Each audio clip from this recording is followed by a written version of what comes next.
3 definisi menurut para ahli. Yang pertama ada menurut Sprott, yang mana dinamakan kelompok sosial adalah bentuk analisis mengenai hubungan relasi yang terjadi antara anggota-anggota kelompok tertentu dalam sebuah lingkungan masyarakat. Yang kedua ada dari Robert F. Bales. Dinamika kelompok merupakan wujud dari proses kejiwaan yang terjalin dalam hubungan antar individu dan dapat mempelajari sebuah kelompok tertentu. Dan yang ketiga ada dari Slamet Santosa, yaitu suatu bentuk hubungan yang terjalin antar kelompok sosial dalam lingkungan secara teratur dan berhubungan dengan psikologis yang jelas. Maksud dari hubungan psikologis adalah hubungan yang terjalin antar kelompok sosial yang dalam sehingga dapat merasakan berbagai situasi yang dialami secara bersama-sama. Oke, kemudian saya akan menjelaskan jenis dinamika kelompok di masyarakat. Dalam praktek di lingkungan masyarakat, dinamika yang ada di dalam kelompok sosial itu ada 2 jenis, yaitu dinamika kecil dan dinamika besar. Apa sih dinamika kecil? Dinamika kecil adalah dinamika yang terjadi karena adanya perubahan baik kecil yang ada di masyarakat dan berpengaruh pada suatu kelompok sosial. Kemudian ada dinamika besar. Dinamika besar adalah dinamika yang terjadi dalam kelompok sosial karena adanya perubahan progres atau maju ataupun perubahan regres atau mundur akibat proses mobilitas sosial yang terjadi. Kemudian ada jenis-jenis dinamika kelompok di atas juga itu dipengaruhi dengan jenis kelompok sosial yang lebih seperti kelompok primer, kelompok sekunder, kelompok formal, dan kelompok informal. Apa sih kelompok primer? Kelompok primer itu kelompok sosial yang di dalamnya terjadi interaksi sosial di mana anggotanya saling mengenal dekat dan berhubungan erat dalam kehidupan sehari-hari. George Human mengungkapkan bahwa kelompok primer terdiri dari sejumlah orang yang sering berkomunikasi satu dengan yang lainnya, sehingga setiap orang mampu berkomunikasi secara langsung atau bertatap muka face to face tanpa melalui perantara. Contohnya biasanya terjadi pada keluarga, RT, kawan sepermainan, dan lain sebagainya. Kemudian ada kelompok sekunder. Kelompok sekunder adalah suatu kelompok sosial yang berinteraksi secara tidak langsung, yakni dengan berjauhan dan bersifat kurang kekeluargaan. Hubungan ini tuh biasanya terjadi atau bersifat lebih objektif. Contohnya seperti hubungan di partai politik, perhimpunan serikat kerja, dan lain sebagainya. Kemudian ada kelompok formal. Kelompok formal adalah bentuk kelompok sosial yang ditandai dengan adanya peraturan atau anggaran dasar dan anggaran rumah tangga. Anggota jenis ini biasanya diangkat oleh organisasi seperti hubungan semua kelompok atau perkumpulan yang memiliki anggaran dasar dan anggaran rumah tangga. Kemudian kelompok informal. Kelompok informal itu bentuk kelompok yang tumbuh dari proses interaksi, daya tarik, dan kebutuhan seseorang dalam lingkungan tertentu. Keanggotaan kelompok jenis ini biasanya tidak teratur dan keanggotaannya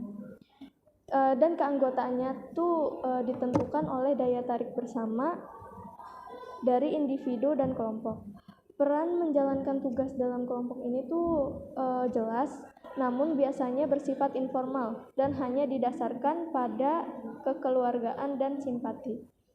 Contohnya itu pada kelompok-kelompok arisan gitu. Ya, kemudian ada ciri-ciri kelompok efektif. Ciri-ciri kelompok efektif ini misalnya ada mengetahui mengapa mereka ada. Maksudnya bagaimana, untuk apa gitu mereka tuh dibuat gitu dalam organisasi tersebut. Biasanya kan untuk mencapai tujuan gitu. Terus yang kedua itu mendukung pedoman dan prosedur yang disepakati untuk membuat keputusan. Kemudian berkomunikasi secara bebas, belajar untuk membantu satu sama lain, belajar untuk menangani konflik di dalam kelompok, belajar untuk mendiagnosis proses individu dari kelompok dan meningkatkan fungsi mereka sendiri gitu dari kelompok. Di sini saya akan menjelaskan tentang faktor apa saja yang terdapat dalam dinamika kelompok organisasi. Nah, di sini terdapat dua faktor yang sangat penting, yaitu yang pertama faktor internal dan yang kedua faktor eksternal. Nah, apa-apa saja sih yang terdapat dalam faktor internal tersebut? Di sini terdapat 5 poin yang sangat penting. Yang pertama, munculnya konflik antar anggota-anggota kelompok. Misalnya, konflik sosial yang terjadi dalam sebuah kelompok yang menyebabkan terjadinya keretakan dan berubahnya pola dan bentuk hubungan sosial dalam kelompok tersebut. Yang kedua, munculnya selisih paham dalam kelompok sosial yang mempengaruhi keberadaan individu tersebut dalam kelompok sosial tertentu. Yang ketiga, keberadaan kepentingan antara anggota kelompok yang tidak memiliki kesamaan dalam kesalahpahaman yang akhirnya memisahkan diri dan memilih untuk bergabung pada kelompok yang memiliki persamaan. Yang keempat, perubahan struktur kelompok sosial yang disebabkan oleh adanya ancaman yang menyebabkan adanya perubahan dalam kelompok sosial tersebut. Yang kelima, adanya pergantian anggota kelompok yang disebabkan adanya guncangan yang berkaitan dengan kedudukan anggota kelompok tersebut. Yang kedua, faktor eksternal. Di sini terdapat 3 poin. Yang pertama, adanya perubahan situasi sosial yang terjadi akibat adanya proses industrialisasi yang dapat menggeser pola hubungan serta bentuk nilai-nilai yang dianut dalam kelompok tertentu. Yang kedua, adanya perubahan situasi ekonomi yang dapat mengakibatkan pergeseran hubungan sosial tersebut dapat berubah berdasar kepentingan dan tidak lagi berdasar kepentingan dan tidak lagi berdasar pada kekerabatan. Yang ketiga, adanya perubahan situasi politik dengan pergantian dalam elit penguasa dan mendorong perubahan kebijakan pada kelompok-kelompok sosial yang ada dalam masyarakat. Lalu selanjutnya di sini ada aspek dinamika kelompok sosial, di mana ada beberapa aspek yang menjadi latar belakang adanya kelompok sosial dalam masyarakat yang sangat berpengaruh besar pada pola interaksi sosial dan keteraturan sosial. Berikut ini aspek-aspek yang ada dalam dinamika kelompok sosial. Poin yang pertama ada adaptasi dalam kelompok sosial. Sangat dibutuhkan untuk menyesuaikan suatu kelompok dengan perkembangan zaman yang tidak terbatas. Poin yang kedua yaitu ada pencapaian tujuan. Kelompok sosial yang berusaha untuk mencapai tujuan tertentu akan mengalami perubahan dan perkembangan dalam lingkungan masyarakat tersebut. Yang ketiga ada integrasi, di mana integrasi dalam kelompok sosial itu upaya untuk tetap bersatu dalam kelompok untuk mendukung dan mewujudkan tujuan tertentu.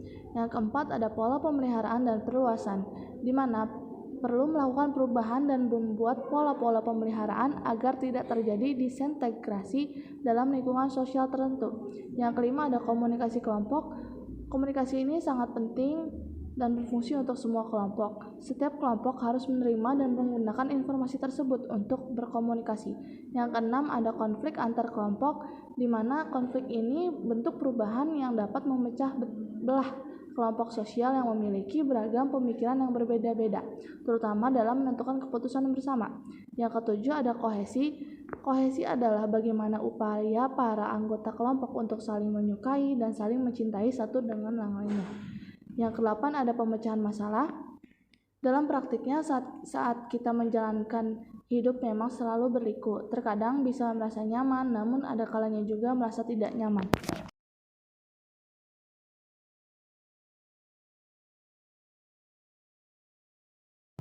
Selanjutnya ada prinsip dinamika kelompok. Di sini saya akan menjelaskan 5 prinsip dinamika kelompok. Yang pertama, ada partisipasi, artinya keterlibatan aktif yang meliputi keterlibatan mental atau pikiran dan emosi atau perasaan seseorang di dalam situasi kelompok, dan keterlibatan dalam kegiatan dan merupakan suatu aktivitas dalam organisasinya untuk mencapai tujuan yang diinginkan. Yang kedua, hormat menghormati, artinya tiap-tiap anggota kelompok harus memiliki rasa saling menghargai atas pendapat, masukan, dan saran dari anggota kelompok yang lain. Ketiga, percaya dan mempercayai.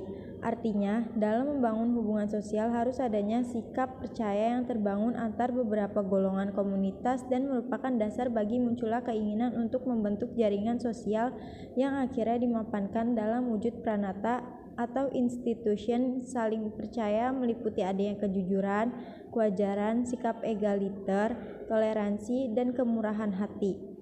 Yang keempat, adanya rasa keterbukaan. Maksudnya, dalam dinamika kelompok harus adanya kemampuan seseorang untuk mengungkapkan informasi diri kepada orang lain yang bertujuan untuk mencapai hubungan yang akrab. 5. Tidak mengancam, artinya seluruh anggota kelompok diberi kesempatan untuk mengemukakan isi hati dan buah pikirannya tanpa rasa takut dan terancam baik oleh anggota kelompok lain maupun oleh pemimpin kelompok tersebut.